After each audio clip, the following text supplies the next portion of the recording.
buwan bago ipalabas sa mga sinihan ay nagsimula na ang ticket selling para sa inaabangang pelikulang pinagbibidahan ni Catherine Bernardo at Alden Richard, ang Hello Love Again. Nitong Biyernes ay nag-anonsyo ang SM Cinema at Ayala Mall Cinemas na pwede nang bumili ng ticket para sa inaabangang comeback movie ng Catherine Love Team. Available agad ang regular screening ng nasabing pelikula sa 73 na sinihan ng SM Cinema at sa 4 na sinihan naman ng Ayala Malls Cinemas. Kahit wala pa ngang inilabas na trailer at hindi pa inanunsyo ng mga bida nito, ang advance ticket na ibinenta ay naubos agad ilang oras pagkatapos simulan ang ticket selling. Tuwang-tuwa naman ang mga Catherine fans sa mainit na pagtanggap agad ng mga tao sa Hello Love Again. At ngayon pala nga raw ay nararamdaman na ang paghataw nito sa takilya at hindi nga raw malabo na ito ang maging bagong #1 Filipino movie of all time. Matatandaan ang prequel nito na Hello Love Goodbye na pinalabas sa mga sinihan noong November 2019 ay ang dating #1 Filipino movie of all time na napalitan lamang ng pelikula ni Dingdong Dantes at Marian Rivera na Rewind nito lang December 2023. Sa Hello Love Again ay ipagpapatuloy ang love story ni Joy at Ethan na mga karakter ni Catherine Bernardo at Alden Richards sa bansang Canada. Nakatakda nga itong ipalabas sa mga sinihan sa November 13 ngayong taon. Ayun na nga. So anyway, ipakita pa na natin yung picture na nakakatuwa, no? Medyo ba-viral na siya sa Facebook. So eto kasi hindi to bago. Marami na rin kasing gumawa nito, 'di ba? Marami artista na rin ang ginagamit ito sa iba't ibang mga sakyan, especially sa jeep. Meron yan si Nora Honor. Nakita ko nga yung kay Vice Gande, 'di ba? Sina Vilma Santos, sina Alma Moreno, yung mga sexy stars natin noon. Actually, sina Judy Ann Santos nga, sina Claudine, meron din ganito, sina Lotat, basta iba-ibang era, meron to mga ganito, yung mga fanay talaga, siguro yung may mga transport operator, yung may-ari ng mga sasakyan, sila yung nagpapalagay, syempre yung mga driver, yung may mga, yun nga. Pero ngayon naman, sa era na ito, iba naman. Actually, fresh ito, kasi syempre, mainit ang cut din. But nakakatuwa, no, na talagang silang dalawa agad yung nilagay. So, nabura na, nawala na yung mga Katniel nung araw sa jeep. Katniel, para. Siguro, pinalitan na ng picture niya. Pero wala naman ako nakitang Katniel noon. Para hindi ka doon sila kasika. Si Vice, nakikita ko. Pero yung Katniel, hindi ko yata, ewan ko lang baka hindi dito sa Metro Manila, baka hindi dito sa Quezon City, baka ibang lugar. Pero ito, yung Katniel po kasi ginamit na design sa jeep. Ngayon, syempre yung mga Katniel, hinahunting ngayon. Yes, #1 gusto nilang sumakay doon. #2, nag-o-offer silang ilibre kung sino man yung driver noon and the whole family ng driver na yon para sa advanced screening or black screening. Black screening bilang pasasalamat sa support. Kasi Kasi malaking bagay din naman ito sa mga artista na nakikita sila sa mga public transportation. Correct. Hindi ayan. Kamukha ba? Medyo si Alden parang si Soren Legaspi yata to, saka si Carmina. Hindi naman, hindi. Kamukha naman. Hindi, kung hindi mo nasabi, kung hindi mo nakitang cut din, parang magdadalawang isip ka. Yung hindi si Alden medyo nakikita-kita ka ang face na pwede. Na aninag-aninag ko. Oo. Yung kay Catherine parang kumakatrina Halili yata. Hindi na. Hindi naman. Pero at least, hindi ba, nung makita lang yung pangalang Kat din, ibig sabihin sila yan. Oo, tsaka yun na nga, no, parang ang daming gusto magpa-picture sa jeep. But for sure, mas madadagdagan pa yung mga Kat din na design sa jeep. Oo, for sure, magiging trend to kasi nga, naumpisahan na yung ibang mga jeepney operators, yung mga jeepney drivers, ipalalagay na nila yan kasi sikat na sikat nga ang Kat din. Yes. Ngayon, hintay naman natin yung mga Kimpaw. Kung kailan papalagay baka sa mga tricycle or kaya baka sa mga pedicab or kaya doon sa mga electric vehicle. Di natin alam. Pero mas kabugera kung talagang pa-billboard or electric billboard sa EDSA. At bus. Kaya nilang, sa bus, kaya nilang gawin yun. Yung billboard kasi pwede na kakausap ka lang nung kung sino man na may-ari ng kumpanya na may-ari ng billboard na yung space na yon.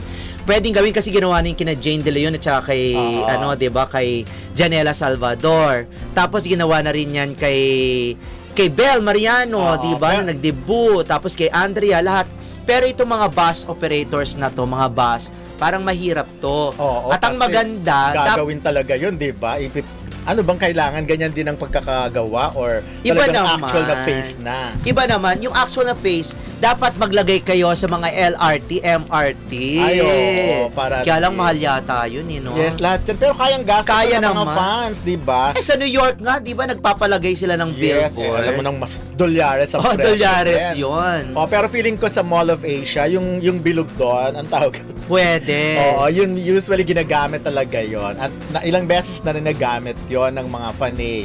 Pero pwede naman yan, siguro bago ilabas yung pelikula nila, Hello Love Again, pwedeng yon dun sa Globe. Oo, Sa Globe, yes, yes, ano pa tawag yes. dun, LED something nung SM Mall of Asia. Alam mo, nakakatuwa talaga kasi iba talaga yung angas, iba talaga yung hatid, yung karisma talaga ng Kat din, ano? Yes. Pangmalawakan talaga. Kumbaga hindi talagang hindi lang pati talagang pangmasa rin eh. Ang dami talagang fans na mamakamasa. Pero ang daming mayayaman. Marami maya. Uy, Oo, huikot din naman. speaking of mayayaman. Bigla iba. Kanina parang siya, Oo nga. agitated. Ngayon parang biglang maamong. O iba na naman, di ba? Oo. Pero so far nakita ko sa YouTube parang mga Kim Pao pa lang ang nag-o-offer. Nagtatanong. Nang parang may mga comment doon na natutuwa ako sa inyong dalawa, parang gusto ko kayong regaluhan. Ay! Ganun. O sige, change topic. Si Miss Rakitera yata yun. Mrs. Rakitera ba o Miss Rakitera? Miss Rakitera. Hello, Miss Rakitera or kung Oo. ano man. At alam mo, eto sa totoo lang, mapapansin mo, sa mga social media ngayon, especially sa X sa Facebook, walang post sa isang araw na hindi mo makikita ang Kat din, ang Oo, Kim Pao. Lalo correct, sa X, correct. hindi ba, no?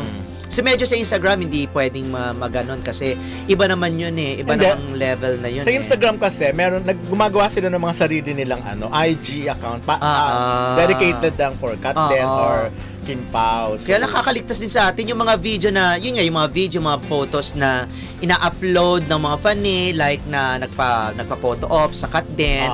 Yun yung mga nire-repost di ba, ng iba sa Instagram. Kaya doon tayo nakakuha ng mga bali-balita. So, syempre, hindi naman natin sila matututukan 24/7. Correct. Hindi naman tayo laging kasama, di ba? Unlike Correct. kasi ngayon, lahat ang mga fans naman or mga netizen, everywhere sila, kung saan nagpupunta artista, merong fans automatic na nandoon.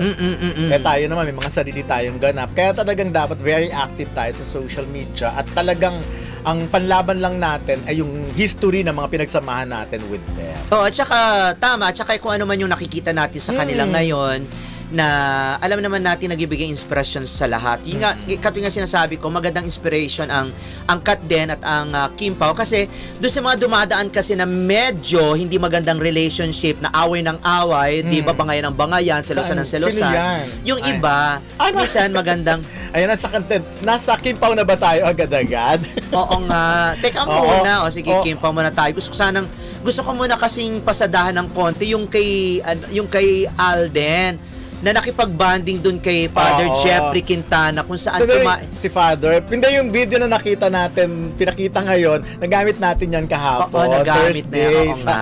sa video. But anyway, pwede pa rin naman ngayon. Pwede. Pag-usapan namin yun kahapon, Thursday. But anyway, yun nga, nakita mo yung picture ni Father. o ni Father Quintana, Jeff Quintana kasama si Mama Ten at saka si Alden Na ang sabi, na nag-dine-in sila sa isang restaurant na walang aircon. okay. Tapos, ang kinain lang, barbecue, makikita mo nandun yung kaldero. Siyempre, isa yun sa mga ino-offer siguro ng restaurant.